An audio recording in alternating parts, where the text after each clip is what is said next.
I stopped here because I wanted to take a photo. I didn't get a photo here last night when I came through. I was absolutely knackered, so I just went the extra 10k straight through to Cobar. I'm on way to Broken Hill today. I'm not going too much further than that. I don't have any plans for any big miles today. So Broken Hill, nice, easy, sort of 450 k's on the bitumen, and we should be there in a few hours and have a bit of a poke around and see what we can see.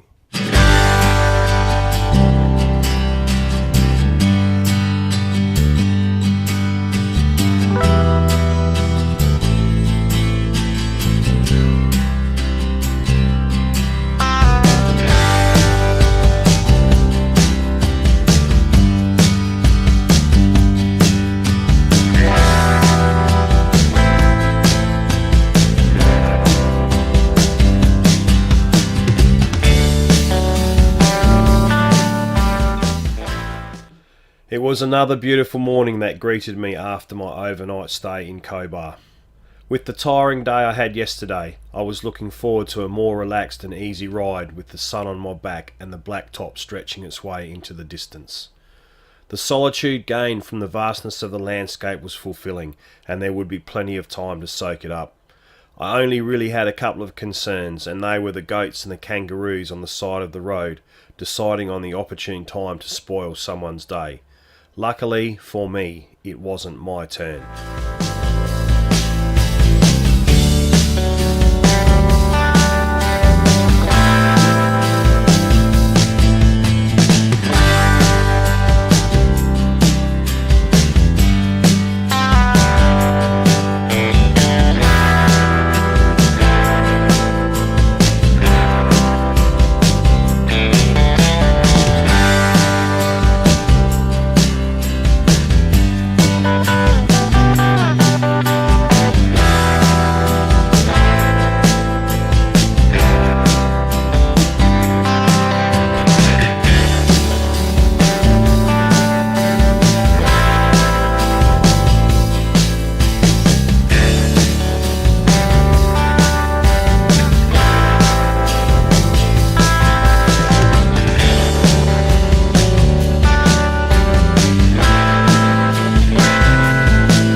The vegetation always amazes me by how diverse and ever-changing it is.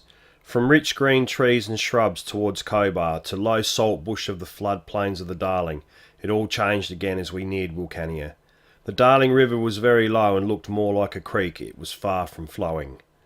Wilcannia was the third largest inland port in the paddle steamer era of the 19th century, playing a vital role in the transportation of goods along the river, most notably wool and wheat. I stopped for lunch just over the bridge in a park area of Wilcannia and enjoyed the break. Pretty soon it was back on two wheels for the last 200 kilometres for the day.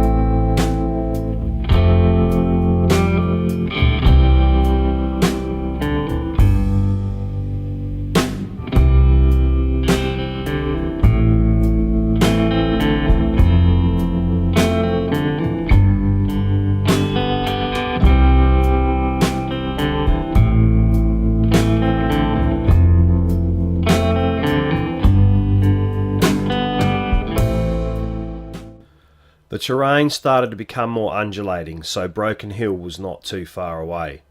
Broken Hill is an isolated mining town in the far west of outback New South Wales and has a hot desert climate. It is also Australia's longest lived mining town, producing silver, lead and zinc. The BH in BHP Billiton refers to the town. After my leisurely ride from Cobar, it was time to find a caravan park and set up camp for the night. With that done, I wandered down to the local for a few cans to go with my barbecue dinner and settled in for a relaxing afternoon.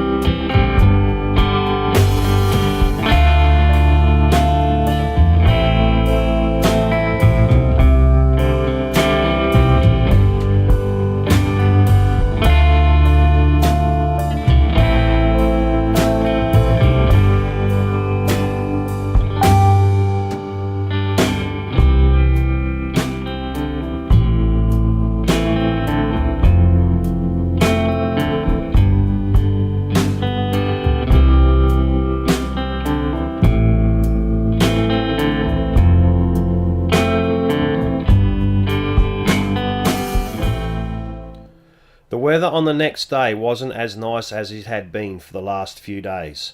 Maybe it knew I was heading home and a game of cat and mouse was in order.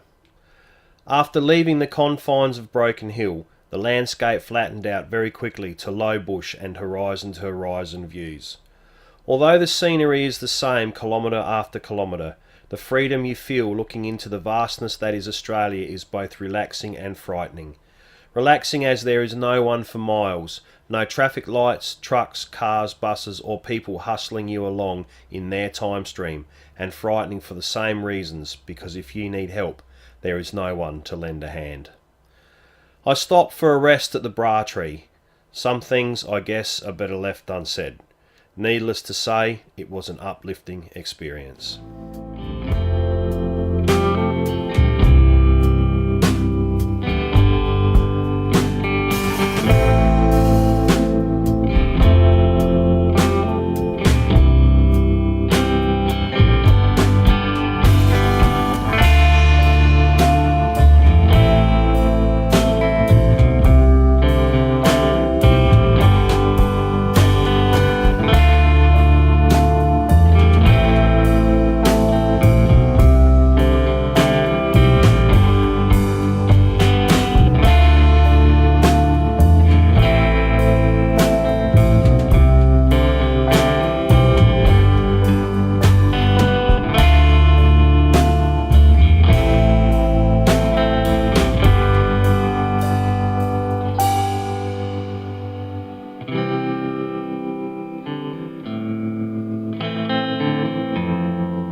On arrival in Wentworth, I was under strict orders from my daughter to capture some pictures of the Murray-Darling confluence for her science project. A small bit of time viewing the information board gave me the directions, so off I went. It was also a good excuse for a rest and a bit of a walk around to stretch my legs.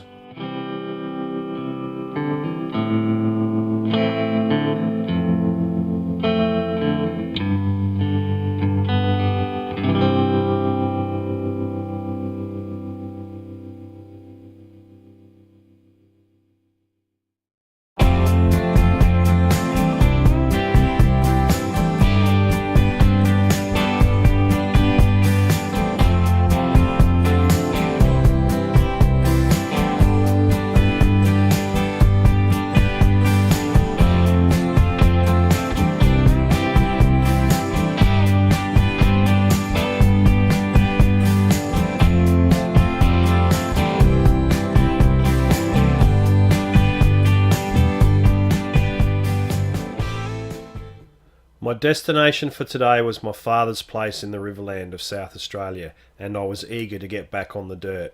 I'd had enough of the blacktop. Turning off, I headed down the old mail road and pulled over to lower my tyre pressures for the dirt. The old mail road starts as a well cared for wide gravel road that soon turns into a great bit of outback road with many changes in surface condition and hardness, and is a blast to ride.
I turned off and rode a couple of river tracks around the Lock 8 area before getting back onto the old mail road and the run into Renmark. There are a lot of kangaroos in this area and it pays to be careful even in the middle of the day.